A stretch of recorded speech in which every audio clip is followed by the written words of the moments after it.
त धेरै पटक उठ्यो, तर स्वयं सांसदहरू बाँदरकै शैलीमा हानाहानमा उत्रिएलान् भनेर सायदै कसैले अनुमान लगाएका थिए।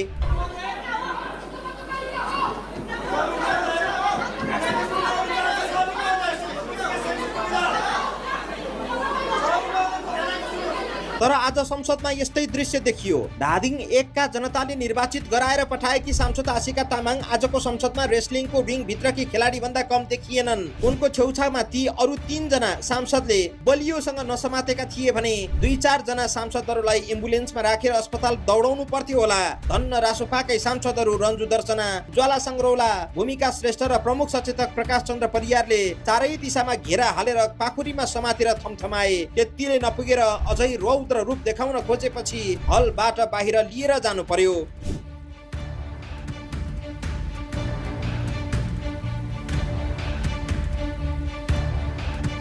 2064 सालमा आएका माओवादीले समेत मान्छेमाथि आक्रमण गरेनन्, केवल कुर्सी भाँच्ने कामसम्म गरे संसदभित्र। तर 82 मा उदाएकी आशिका तामाङले आज संसदमा रौद्र रूप देखाइन्। माननीय आशिकाको यो तहको अमाननीय हरकत किन र केका लागि भएको थियो त? आज संसदमा प्रधानमन्त्री बालेन शाहलाई सांसदसँग प्रश्नोत्तर गर्ने झोक चल्यो। विधि अनुसार नै प्रश्नोत्तर गर्नु थियो भने 3 दिनदेखि सांसदहरूको प्रश्न लिएर जवाफको तयारी गरेर मात्रै संसदमा प्रधानमन्त्री औपचारिक रूपमा जवाफका लागि उभिनु पर्थ्यो। तर बालेनले त्यो गरेनन्। यसकारण बालेन झोक चलेरै आज संसदमा प्रश्नोत्तर गर्न उभिएका थिए भन्दा फरक नपर्ला। प्रश्नोत्तरमा 15 जनासम्म सांसदहरूले प्रश्न सोध्न सक्थे नियमावली अनुसार। तर सभामुखसँग सल्लाह गरेर बालेन शाहले जम्मा 5 जना सांसदको मात्रै जवाफ लिए र छोटकरीमा जवाफ दिएर लुई संसदबाट बाहिरिए। प्रधानमन्त्रीको यो बडप्पापन देखेर विपक्षीहरू आक्रोशित बने। प्रधानमन्त्रीले विधि मिचेको भन्दै बैठकमा अवरोध खडा गरे। विपक्षीले प्रधानमन्त्रीको आलोचना गरेको सायद सांसद आशिकाले सुन्न सकिनन् र बसिरहेकै ठाउँबाट जुरुक्क उठेर गाजलुती ठुला ठुला आँखाहरू पल्टाउँदै विपक्षीतर्फ फर्केर गाली गलौजमा उत्रिएन्। तपाईहरूले चाहे जस्तो गरी प्रधानमन्त्री हेर्नलाई यो तपाईहरूको घर हो भन्दै उफ्रिन थालिन्। उनी सिट छाडेर कुट्नै जाउँला झैं गरी उफ्रिरहेपछि नजिक रहेका रासोपाका सांसदहरूले उनलाई सम्हाल्न खोजे।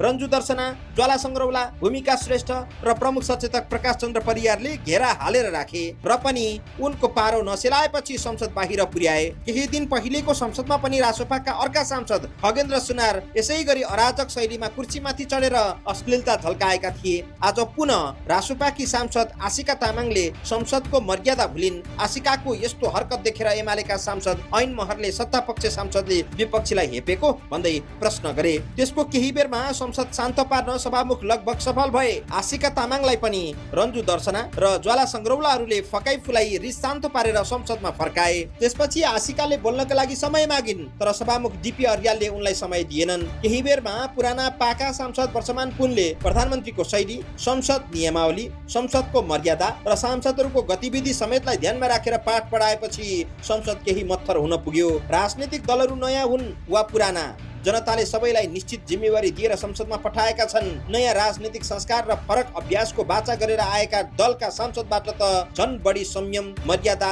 र परिपक्वताको अपेक्षा गरिन्छ। संसदभित्रको आक्रोश र उत्तेजनाले केही समयका लागि आफ्ना समर्थकलाई खुसी बनाउन सक्ला, तर त्यसले लोकतान्त्रिक संस्थाको गरिमा भने बढाउँदैन। प्रधानमन्त्रीको कार्यशैलीमाथि प्रश्न उठाउन पाइन्छ, संसदीय प्रक्रिया उल्लङ्घन भएको भए विरोध गर्न पनि पाइन्छ, तर विरोधको पनि एउटा शैली र सीमा हुन्छ। संसदमा उठ्ने आवाज तर्क र तथ्य विचारको हुनुपर्छ, उत्तेजना अनि आक्रोशको हुँदै होइन। यसरी हेर्दा हामी कैयौँ कुरा चाहिँ शङ्काको लाभ दिने कुरा, कैयौँ कुरा सहयोग गर्ने कुरा छँदैछ। यसमा चाहिँ हाम्रो सम्मान पनि छ, सहयोग पनि रहिआएको छ। प्रतिपक्ष बेन्चले पनि सम्मानजीलाई सहयोग गरिराखेकै छ। मैले भन्न खोजेको कुरो के भने यो नियम 56 नयाँ व्यवस्था हो। गत प्रतिनिधि सभाबाट मात्रै हामीले राखेको हो। 64 मा पनि थिएन, 70 मा पनि थिएन, 74 मा पनि थिएन। किन राख्यौँ भन्दा सदनलाई जीवन्त बनाउने, मन्त्रीहरूसँग अन्तर्क्रिया त भइरहेको थियो। प्रधानमन्त्री स्वयं उभिएर, किन सभाको मुख्य नेता भनेको त प्रधानमन्त्री हो जसले बहुमत होल्ड गरेको छ, के काम गरिराख्नु भएको छ भन्ने कुराहरू प्रत्यक्ष रूपले संवाद गर्दा सदन जीवन्त पनि हुन्छ, लोकतान्त्रिक पनि हुन्छ, भाइब्रेन्ट हुन्छ र यसले चाहिँ जनताप्रतिको उत्तरदायित्व अहिले हरेक जनतातिर उत्तरदायी हुन सकिँदैन। तर चाहिँ जनप्रतिनिधिहरूले उठाएका प्रश्नहरूलाई रेस्पोन्स गर्ने र आफ्नो यथार्थ बताउने माध्यमको रूपमा हामीले यसलाई इन्डोर्स गरेको हो गत संसदबाट। त्यसो गर्दा यसलाई चाहिँ हामीले व्यवस्था गरिसकेपछि लगातार जसो हरेक महिनाको पहिलो हप्ता प्रश्न उत्तर हुँदै आएको, पछि आउनुहुने एकजना प्रधानमन्त्रीले पनि झन्डै झन्डै यस्तै गरेर इग्नोर गर्नु, बल्ल बल्ल फकाएर ल्याएर केही संवाद गरिएको थियो। सभामुख महोदय, यहाँलाई पनि थाहा छ त्यो पार्लियामेन्ट। त्यसो हुँदा यसले चाहिँ बढीभन्दा बढी यसलाई चाहिँ संसदलाई जीवन्त बनाउने, जनउत्तरदायी बनाउने माध्यम हो। त्यस अर्थमा सम्माननीय सभामुख महोदयले यसलाई चाहिँ प्रोपरली यसलाई कार्यान्वयन गर्न मेरो अनुरोध छ एकातिर। अर्कोतिर फेरि यो पनि हो, सभामुख के अरे प्रधानमन्त्रीजी म संसदसँग अन्तर्क्रिया गर्दैन भन्दा चाहिँ उहाँले चाहिँ यो नियावलीमा नराखेर, नयाँ नियावलीमा नराखेर जान सक्नुहुन्छ। विगतका अभ्यास पनि त्यो छन्। त्यतातिर फर्कन खोज्नुभयो जस्तो लाग्दैन प्रधानमन्त्रीज्यू या सत्तारूढ दल। त्यसो गर्दा यसलाई इगोको विषय, प्रतिपक्षको इगो, सत्तापक्षको इगो, म प्रश्नै लिँदैन भन्ने खालको इगो भन्दा पनि हामीले यो नियावली लागू गरियोस् भन्दा चाहिँ प्रधानमन्त्री आज आउनुभयो।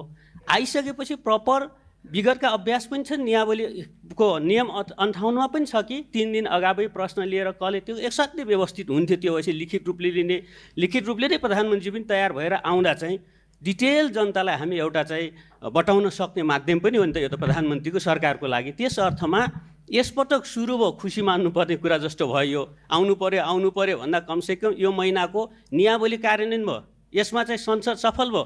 सम्माननजी चाहिँ यसलाई नियावलीको अभ्यासमा आउनुभयो, सभामुख महोदय पनि, प्रधानमन्त्री पनि।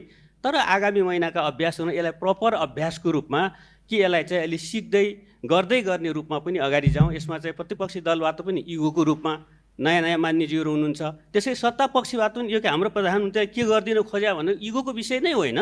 यता संसदलाई बलियो बनाउने, जनतालाई बलियो बनाउने। यो त प्रधानमन्त्री आज पनि आफ्नो प्रश्नमा सुन्दै आइरहेको थिएँ, मैले ढिलो आएँ, लाइभ सुन्दै आउँदा प्रधानमन्त्री लाइभ दिँदा पनि त थुप्रै आफ्ना कुरा बताउनु भयो नि त। लिपुलेखका कुरालाई अरू कुराहरू प्रश्नमा त असाध्यै मजासँग आफ्नो कुरा भन्न पाउनुभयो। त्यो त देशकै शिर उच्च हुन्छ, जनताको छाती गौरवले फुल्छ कि यसरी कोसिस भइरहेको रहेछ भन्दा। त्यसैले यसलाई चाहिँ सम्मानित सभामुख महोदय यो नियममा भएका व्यवस्थाहरूलाई नियम सङ्गत नै अगाडि बढाउँ। यसपटकलाई के भयो यसलाई चाहिँ कार्यव्यवस्था बसेर पनि समीक्षा गरौँ। त्यसो हुँदा चाहिँ संसदलाई एउटा मर्यादित ढङ्गले, प्रतिष्ठित ढङ्गले, नियमसङ्गत ढङ्गले अगाडि बढाउँ।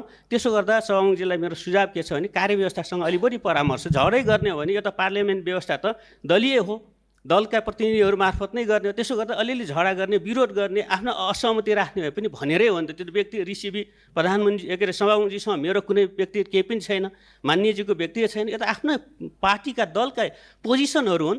त्यसो गर्दा यसलाई सम्मानित ढङ्गले, व्यवस्थित ढङ्गले, लोकतान्त्रिक ढङ्गले हाउसलाई अगाडि लाने ढङ्गको प्रतिपक्षको पूर्ण रूपले सहयोग रहन्छ। सभामुखजीले पनि त्यो खालको वातावरण बनाइदिनुको लागि मेरो अनुरोध छ। धन्यवाद।